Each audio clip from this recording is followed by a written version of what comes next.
Good evening. This is All India Radio Kohima. I'm Jonas Yantan with Evening News.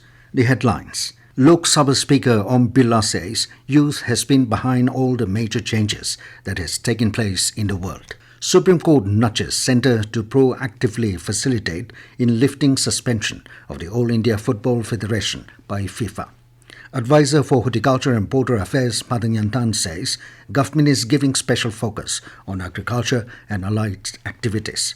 And second Nagaland Olympic and Paralympic Games 2022 football event kicks off at Indira Gandhi Stadium in Kohima. Now the news in detail. Lok Sabha Speaker Om Birla has said that youth has been behind all the major changes that has taken place in the world. Addressing the 7th convocation ceremony of the Central University of Rajasthan in Ajmer yesterday, Birla said that youth played the biggest role in the freedom struggle of our country.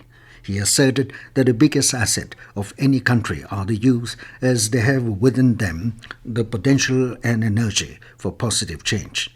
The Lok Sabha Speaker appealed to the youth to actively participate in the political processes of the country. Birla added that the youth have a larger role to ensure that Parliament functions smoothly for effective and pro-productive dialogue. Birla said the responsibility of the youth does not end with casting vote, but they should keep an eye on the proceedings of the House and works of the representatives. The Supreme Court has asked the Centre to play a proactive role in matters to hold the Under-17 Women's World Cup in India and facilitate lifting the suspension of All India Football Federation AIFF by the International Federation of Football Association FIFA. In response, the Centre told the Apex Court that it has held 2 meetings with FIFA and that efforts are being made to break some ice on holding the World Cup in India. Yesterday, FIFA suspended AIFF with immediate effect, citing undue influence from the third parties. According to FIFA, the appointment of the Committee of Administrators is considered as third-party interference. Following the suspension, the Centre yesterday sought an urgent hearing of the matter in the Supreme Court. FIFA Under-17 Women's World Cup 2022 is scheduled to take place in India from 11 to 30 October. Advisor for Horticulture and Border Affairs Madan Yantan said that the government is giving special focus on agriculture and allied activities. Speaking at the inauguration of the Sub-Divisional Horticulture Office, Futsero, today, Yantan said the government is committed to improve the welfare of the farmers and make Nagaland a vibrant economy. He said the people of Futsero deserve the new establishment as the area has great potential in horticulture. He also said that it is very fortunate that a sub-divisional horticulture office is created at Futsero to serve the people and looked into the welfare of the farmers. Yantan hoped that the department will help in the upliftment of the economy. Chief Executive Officer, Investment and Development Authority of Nagaland, Alamdamshi Jamir, launched the e-Track app during a coordination meeting with the licensed officers of Corporate Social Responsibility CSR Conclave 2022 at the Capital Convention Centre, Kohima, today. e-Track, which stands for Electronic Transportation, Reception, Accommodation and Communication, was developed by the Department of Information and Technology and is available in Play Store for Android users and will soon be put on iOS platform as well. e-Track app will assist the officials to coordinate better and disseminate important and relevant information.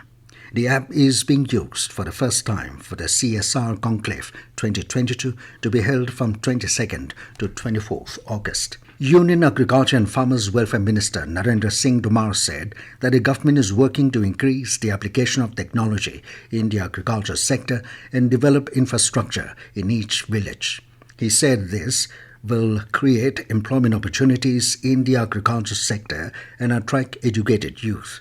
Addressing the concluding episode of a series of lectures organized by the Indian Council of Agricultural Research, Tomar stressed that technology and infrastructure will benefit the farmers and also improve the agriculture sector in the country. Calling for merging every individual's efforts with the Prime Minister's resolve, the Union Minister expressed hope that the country's agriculture will emerge as the world leader on the occasion of the country's centenary year of independence. This news comes to you from All India Radio, Kohima. You can also listen to this news bulletin on News on Air app and YouTube channel AIR News Kohima. Nagaland police personnel today seized contrabands from a Guwahati-bound passenger vehicle. Personnel of Narcotics Cell on routine checking of suspected vehicles at National Highway 2 between Wiswema and Kusama villages in Kohima intercepted a Guwahati-bound Tata Winger and recovered 35 soap cases containing suspected heroin weighing approximately 450 grams concealed inside a trolley bag. The police arrested the accused passenger, Sapir Khan, hailing from Thopal district of Manipur, and the illegal contraband were duly seized. The United Sanctum Students' Conference, USSC, today visited the Government Higher Secondary School, Gifure, and donated 20 sets of benches and desks to the school.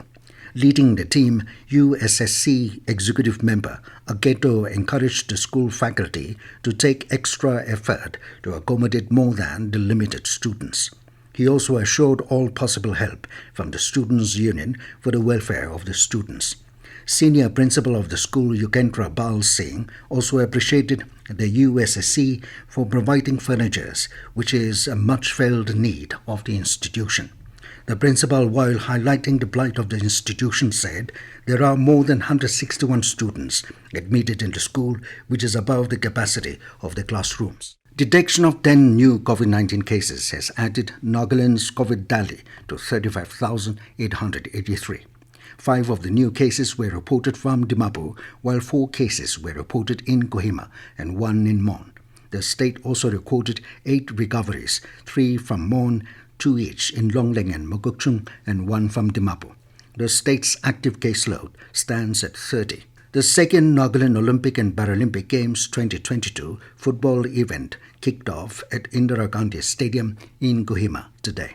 Advisor for Youth Resources and Sports, Zale Nekha, in his address said that Nagaland Olympic and Paralympic Games symbolizes the unity of athletes coming from every corner of the state to showcase their love for the game. Nekha added that the goal of the Olympic movement is to contribute in building a peaceful world through sports where events are held without discrimination in the spirit of friendship, solidarity and fair play. He mentioned that football, being one of the main attractions of the people of the state, is growing far beyond imagination and expectations, and hope that Naga boys and girls can excel at a national and international level in the near future. Nekha encouraged the participants to give their best and excel without losing confidence. Altogether, 4,000 athletes from all the districts of the state will be competing in 11 disciplines, which include archery, athletics, badminton, basketball, boxing, football, lawn tennis, taekwondo, shooting and wushu. In the inaugural football match of the second Nagaland Olympic and Paralympic Games 2022, defending champions Dimapur district today trashed Woka by 6-1 in the first league match of the football event. Giwi Zimomi scored the first hat-trick for Dimapur team, while Beren beat Zonoputo by 4-0 in the second match. In the third match, Shamoda stunned Mon district 3-2 and host team Kohima outclassed Trensang by 7-0 in the last match of the day. And now 20 news, here are the main points again. Lok Sabha Speaker Om Birla says youth has been behind all the major changes that has taken place in the world. Supreme Court nudges Centre to proactively facilitate in lifting suspension of All India Football Federation by FIFA. Advisor for Horticulture and Border Affairs, Madan Yantan, says government is giving special focus on agriculture and allied activities. In the second Nagaland Olympic and Paralympic Games 2022 football event kicks off at Indira Gandhi Stadium, Kohima. That is all we have in this evening news bulletin. Good night.